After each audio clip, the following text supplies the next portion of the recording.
nous passons à Madame Maître Marguerite Braque de la Perrière, si je ne me trompe pas, avocate et associée chez Lérin et BCW, experte en santé numérique. Et le titre, c'est l'approche éthico-juridique de l'IA dans la relation médecin-patient. Il y a aussi sur mon programme Jérôme Béranger, je ne sais pas s'il est là ou il a travaillé avec il est là. la professeure Marguerite. Bonjour, bonjour. Bonjour. Alors, je vous passe la parole. C'est un ancien de chez nous qui nous a beaucoup visité aussi. Du coup, je tourne comme ça.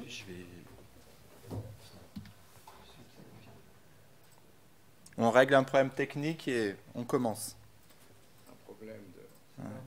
Ah, il n'y a pas de problème. Voilà. Il n'y a pas de problème. Il n'y a que des solutions. Il n'y a que des solutions ici. Il n'y a que des solutions. Donc, tout le monde a été respecté. Donc, bonjour. On va continuer comme ça. Merci. Oui, bonjour à tous. Tout d'abord, je tiens à remercier l'IREB et notamment Christian Hervé pour cette invitation et pour qu'on puisse présenter cette présentation qu'on souhaitait faire à deux voix avec un double éclairage à la fois éthico-juridique sur l'IA et notamment sur la relation médecin-patient et parce qu'on trouve que depuis des années, en fait, finalement, l'éthique et le juridique souvent ont été confrontés alors que la nécessité, c'est qu'elles soient complémentaires et encore plus actuellement avec l'émergence de cette nouvelle technologie qui s'immisce de plus en plus dans le quotidien des personnes et de la société. Donc, comme vous le voyez, on l'a vu ce matin, les applications d'intelligence artificielle, elles sont multiples et multiformes, que ce soit dans la recherche, dans le diagnostic, dans tout ce qui est la détection, la prévention, la médecine prédictive, donc tout ce qui est la médecine 4.0, où on va utiliser de l'intelligence, notamment autour de la donnée numérique, et on va l'exploiter à bon escient finalement, et pour améliorer et accentuer ces prises en charge de soins. Donc cette première partie, ce sera moi qui va la présenter. Donc c'est vraiment sur le scope de l'éthique, et Marguerite prendra la suite dans quelques minutes sur vraiment son expertise d'un point de vue juridique. Et vous verrez que les deux sont totalement complémentaires, et c'est une nécessité. Donc on l'a vu par le médecin généraliste de tout à l'heure, sur la relation médecin-patient, notamment dans les cabinets juridiques, qu'on peut y intégrer de plus en plus de l'intelligence artificielle dans les différentes étapes de la consultation médicale. Mais donc ça, c'est ce qu'on voit, la relation médecin-patient 1.0, on va dire, sans intelligence artificielle à gauche. Et à droite, on s'est amusé à mettre des interfaces qui puissent fonctionner en interaction avec le médecin et le patient. Et on le voit qu'en fait, que ce soit au niveau de l'analyse, de l'enquête, de l'analyse diagnostique, des consultations, des examens, on peut y mettre de plus en plus de l'IA, mais voilà, il faut toujours cette empathie, ce libre arbitre, ce ressenti qui fait aussi l'expérimentation du médecin. Et dire qu'un jour l'IA va remplacer le médecin, on est tous d'accord pour dire non. Mais par contre, ça peut être un vrai aide à la décision. Et c'est justement comment, et cette réflexion et cette présentation va aussi montrer comment on est dans une relation tripartite, médecin-patient, intelligence artificielle ou application digitale, et comment on retrouve ces rapports de force qui sont en train de changer. Alors bien sûr, l'éthique est au chevet de cette révolution digitale. C'est pour donner du sens aux actions associées aux droits, aux devoirs, à la responsabilité. Et donc du coup, comme on l'a vu ce matin, c'est décliné en différentes règles de bonnes pratiques pour tendre vers un meilleur compromis, un meilleur consensus, et pour éviter tous les dilemmes moraux qu'on peut trouver. Donc nous, la vision qu'on développe depuis quelques années, c'est qu'on prend en compte que le projet digital, ce n'est pas uniquement la data, ce n'est pas uniquement l'algorithme, mais c'est un ensemble. Il faut avoir une vision systémique, transversale, et quand on parle de données numériques, c'est fortement associé à l'algorithme qui va exploiter ces données. L'algorithme sans données ne sert à rien, c'est un système creux, et la donnée brute, si on ne l'exploite pas par des algorithmes, finalement, elle ne sert pas à grand-chose. Et donc on voit bien que c'est un duo qui s'entremêle et qui s'auto-alimente. Mais quand on parle aussi de numérique, on parle aussi des interfaces, des systèmes, tout ce qui est le design. On peut avoir la voiture la plus propre, la plus belle, la plus fonctionnelle du monde. Si elle n'est pas ergonomique pour le chauffeur, c'est un problème. C'est pareil pour les intelligences artificielles. Il faut que ça soit adapté, flexible au niveau aussi de son utilisateur. L'éthique de l'environnement, c'est se dire, ce n'est pas l'environnement forcément écologique, c'est dire que derrière ça, il y a aussi le contexte. On le voit bien, on l'a vu en plein Covid, une application digitale n'a pas la même portée en pleine crise sanitaire qu'avant ou après. Et on peut le retranscrire dans tous les autres secteurs d'activité. Et enfin, l'éthique des pratiques et des décisions, c'est aussi avoir des réflexions sur qu'est-ce qu'on en fait.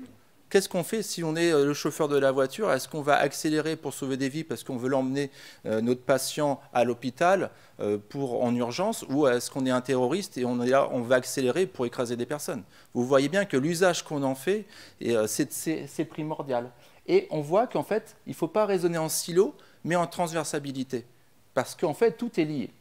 Et c'est ça toute la réflexion qu'on a systémique. Et on parle plus finalement d'éthics by design, c'est-à-dire dès la conception d'un projet digital, il faut y intégrer et incorporer des préconisations et des réglementations éthiques et juridiques, on le verra avec Marguerite. Mais aussi, c'est ce que moi j'ai développé, c'est le concept de l'ethics by évolution. C'est-à-dire que appliqué aux intelligences artificielles. Si on prend en compte que l'intelligence artificielle est considérée comme un espèce d'organisme vivant qui évolue dans le temps, qui est auto-apprenant, et si ça fait un peu by évolution, c'est un peu avec la théorie de l'évolution de Darwin et la théorie de Shannon de l'information, de dire finalement, si c'est un organisme vivant, même artificiel, on le voit bien qu'il va évoluer dans le temps et donc il va interagir aussi avec son contexte, avec son écosystème. Et c'est ça la grosse erreur qu'on fait si on veut un cadre figé, c'est qu'il faut le rendre flexible et modulable dans le temps. Et en plus, c'est pour ne pas dénaturer l'éthique, parce que l'éthique, c'est une pensée en mouvance dans le temps. L'éthique d'aujourd'hui n'est pas forcément l'éthique de demain et de hier. Et encore moins quand c'est en France ou dans un autre pays. Et donc ça évolue. Et donc c'est ça qu'il faut prendre en compte. Rien n'est figé. Les enjeux et risques, je passe assez vite parce que je veux vraiment laisser du temps à l'approche juridique. Mais vous le voyez, si on prend ce raisonnement-là systémique et d'ensemble, on le voit que les notions, elles sont multiples autour de la data. C'est autour de la traçabilité, sécurité, on en a parlé, l'accessibilité des données, l'intégrité, sa sélection. Mais on peut aussi avoir une réflexion sur l'algorithme, sur sa robustesse, sa fiabilité. On parle de discrimination, de transparence, d'explicabilité. Toutes ces notions-là sont fortes. Les biais qui en découlent sont nombreux. Alors je me suis amusé de décliner ça avec les 4 principes éthiques de Beauchamp-Childress qu'on a retrouvés plusieurs fois dans différentes présentations.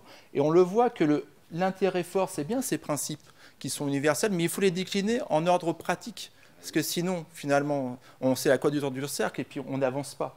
Et donc, tout l'intérêt, je trouve, on peut multiplier ces chartes, ces codes, ces manifestes, mais à un moment, il faut les rendre applicables.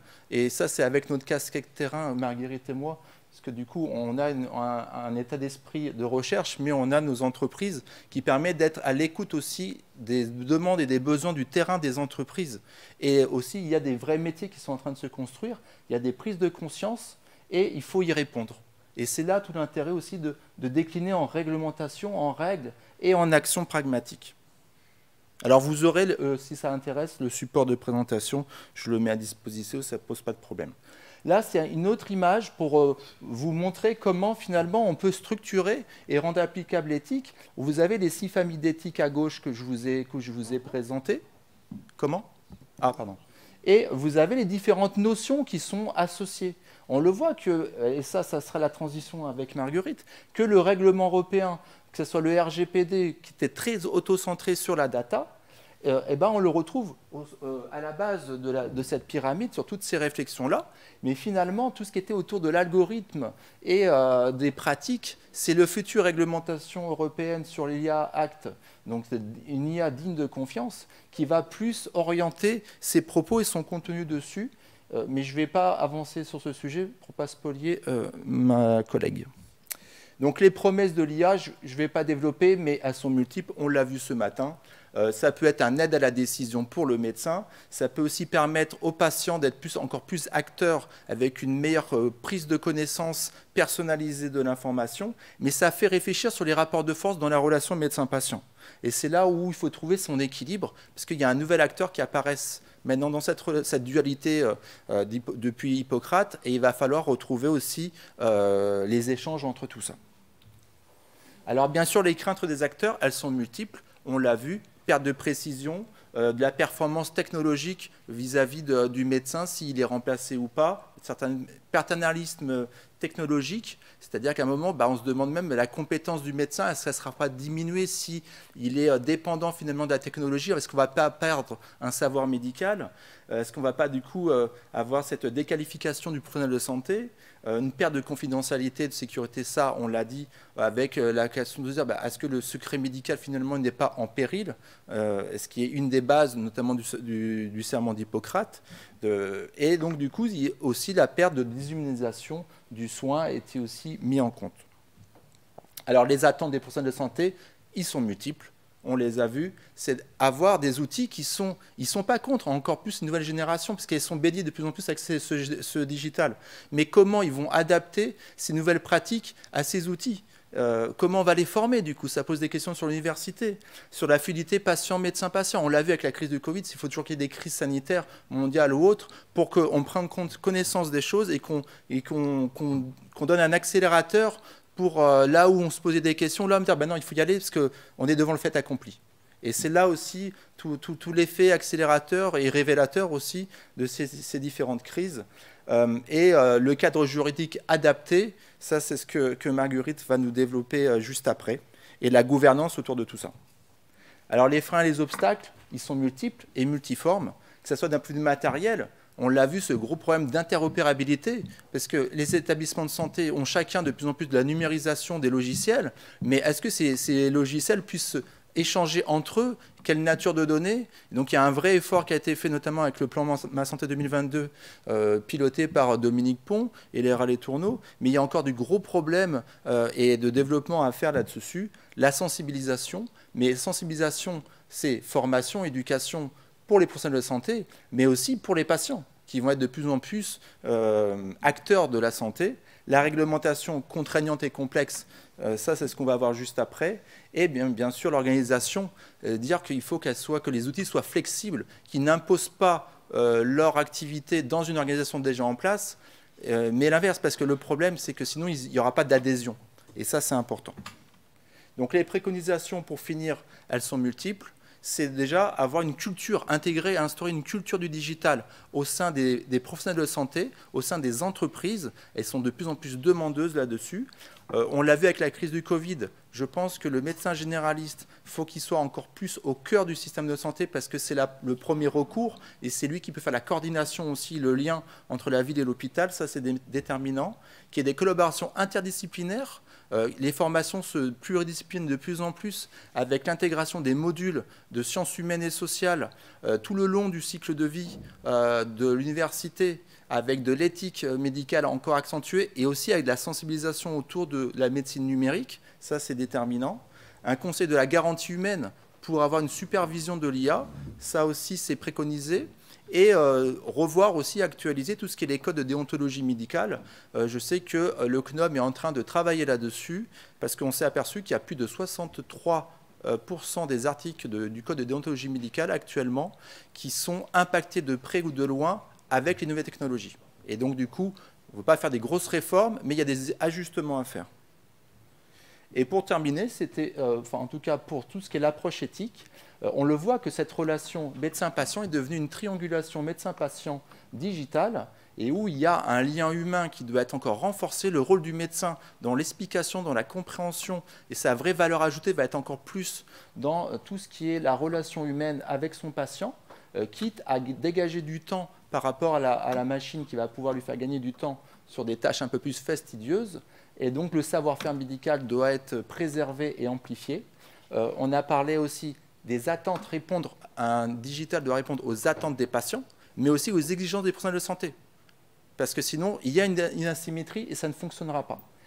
Les 4 ou 5 piliers qui sont importants quand vous développez une application digitale, c'est des mots qu'on revient souvent sur le terrain, c'est qu'il faut qu'il soit simple, utile, pertinent, hybride, c'est-à-dire malléable et flexible, et applicable surtout. Et on a parlé de la formation pluriprofessionnelle, que ça soit initiale ou continue. Ça, c'est quelque chose qui revient en main de mettre de plus en plus de la médecine digitale avec des cas pratiques.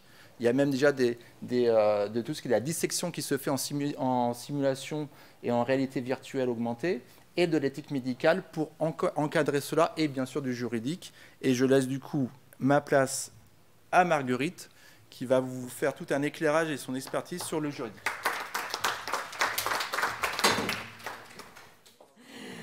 Donc merci pour votre accueil, merci à Jérôme aussi de me donner l'opportunité de faire cette présentation totalement imbriquée avec l'éthique. C'est vrai qu'on a un sujet qui est aujourd'hui donc la relation médecin-patient avec l'IA, et donc très clairement on ne peut pas traiter ce sujet sans avoir ce double regard éthique et juridique. Ce qui est intéressant, c'est que, donc je vais être rapide évidemment, mais ce qui est intéressant avec la relation médecin-patient et l'IA, c'est qu'en fait, contrairement à ce qu'on peut penser, c'est pas simplement le colloque singulier, comme on dit en matière médicale, qui est impacté, mais bien entendu, il y a toute une chaîne contractuelle, toute une chaîne informative qui doit se mettre en œuvre. Et de ce que j'observe dans ma pratique quotidienne, c'est que on est souvent au niveau des industriels, pas du tout en conformité avec, en tout cas, le futur règlement européen qui va bientôt être adopté, et ni même la loi de bioéthique qui figure déjà dans notre code de santé publique. Donc, je vais faire une présentation très rapide des obligations afférentes, en fait, à la relation médecin-patient, à la garantie humaine ou supervision humaine sur le plan juridique. Donc, comme vous le savez très bien et comme on l'a évoqué, on a surtout l'OMS qui a très bien relevé que, évidemment, les opportunités de l'IA, d'améliorer le diagnostic, la précision, de dépister, de permettre d'avoir une meilleure recherche, de mettre au point des médicaments, de mieux prévenir, mieux conduire nos politiques publiques, mieux surveiller, mieux gérer les pandémies. Tous ces objectifs-là, évidemment, sont permis par l'IA, mais sous réserve qu'on soit capable d'appréhender les défis et les risques qui sont associés. Et parmi ces défis, on a évidemment la collecte des données, la qualité des données, la représentativité des données. Et on a aussi évidemment le colloque singulier du médecin avec le patient qui doit être préservé en toutes circonstances.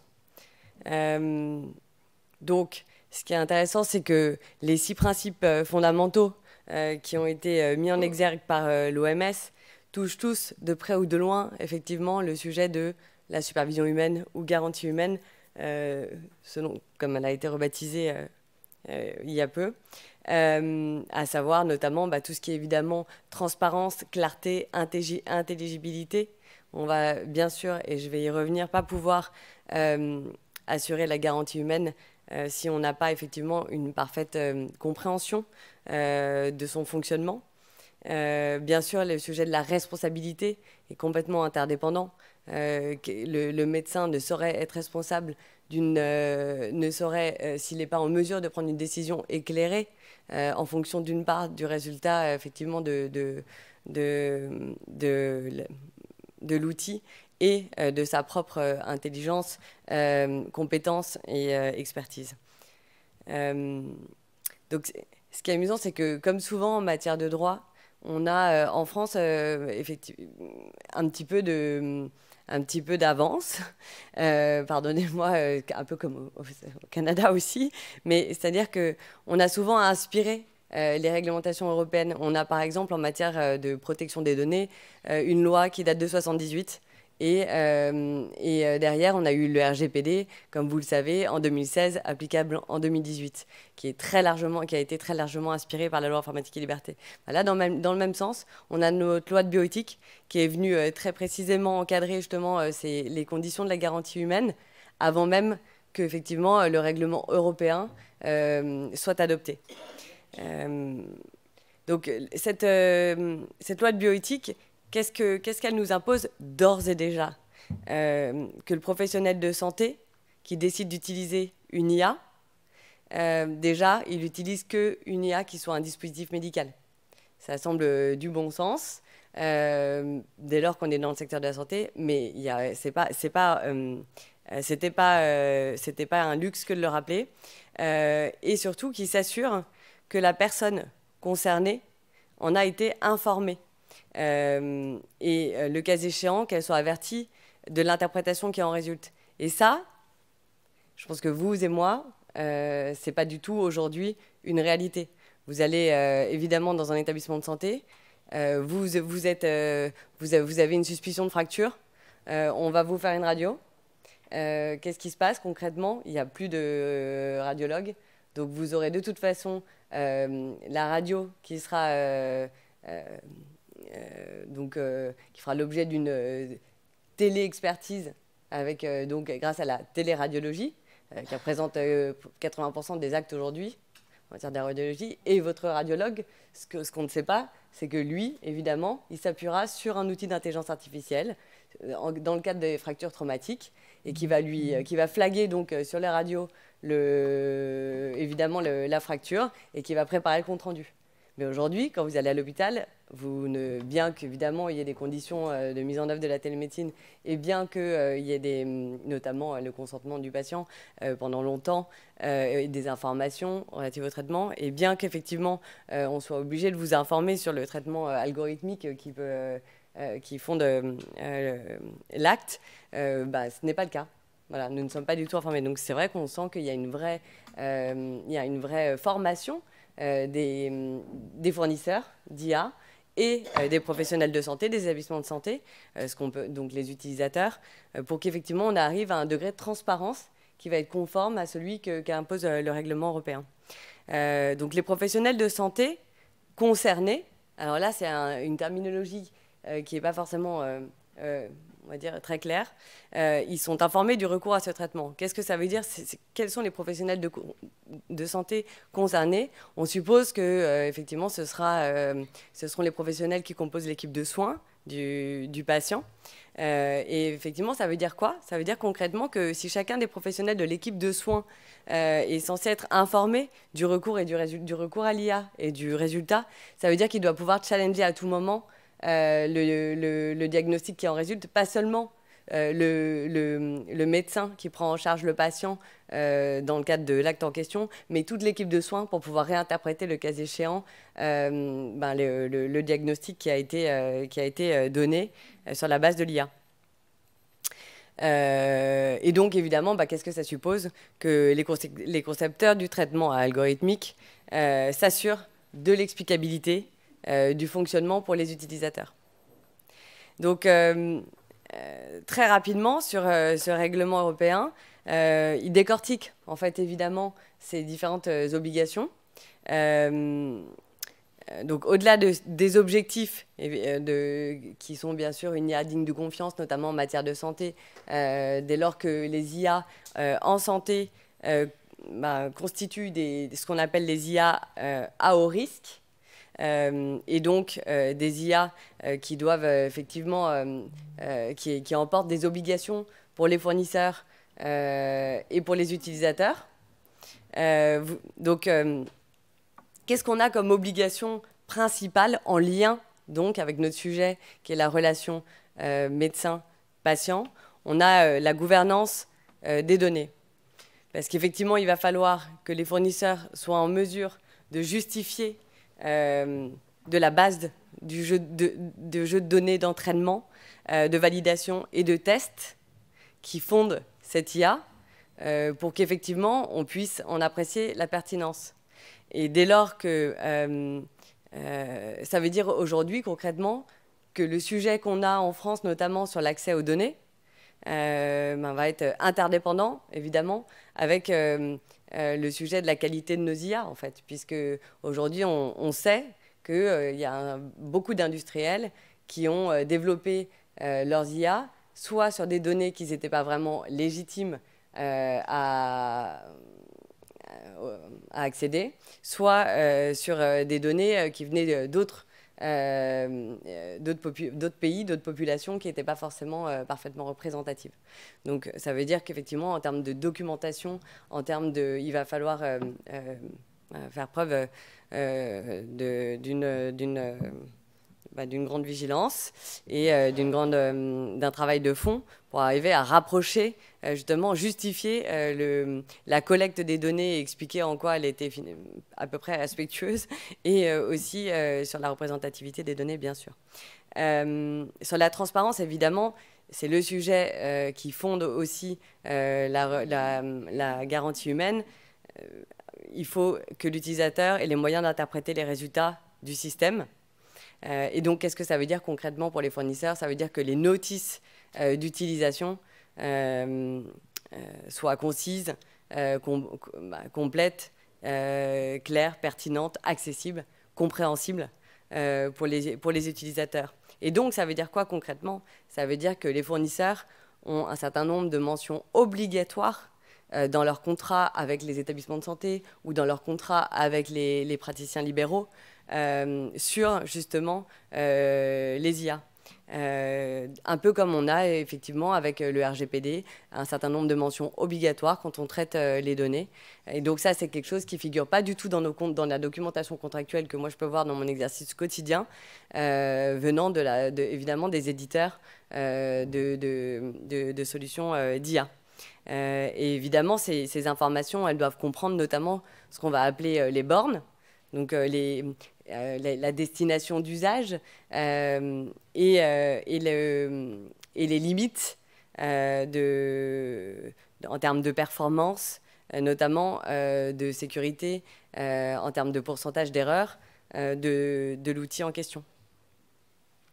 Donc sous cette réserve-là, sous ces réserves-là, donc de qualité des données, de transparence à cet égard, de documentation et d'information, effectivement, le contrôle effectif des personnes physiques, donc des utilisateurs, des médecins, des établissements de santé, pendant la période d'utilisation de l'IA, va être possible.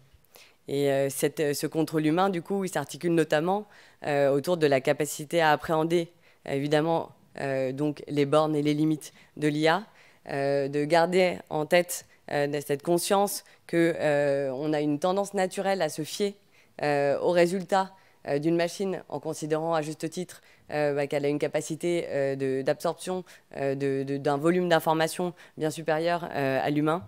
Et donc de garder cet esprit critique d'interprétation et de pouvoir décider, le cas échéant, de ne pas se fier, de négliger, de passer outre, d'inverser un résultat et ensuite de le tracer dans le dossier du patient.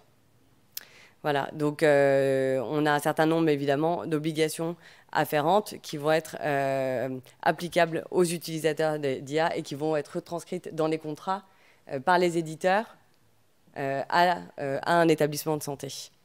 Et pour mémoire, on est sur des sanctions évidemment qui sont dans la lignée des différents règlements européens qui ont pu encadrer d'autres sujets comme la protection des données et les dispositifs médicaux.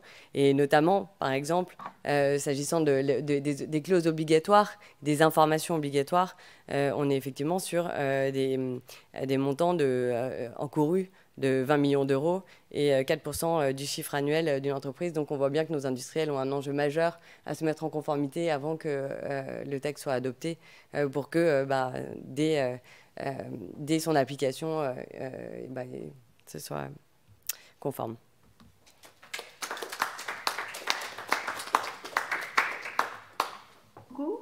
En fait, il me semble que, au point de vue légal, ce sera très compliqué, surtout que les groupes de recherche maintenant viennent de différents pays qui auront différentes législations. Donc, je crois que le droit va avoir beaucoup de travail à faire pour arriver à faire... par exemple, moi, je préside le comité d'intégrité et de sciences responsables du Fonds de recherche du Québec. Donc, déjà, les projets venant de différents pays posent toutes sortes de questions.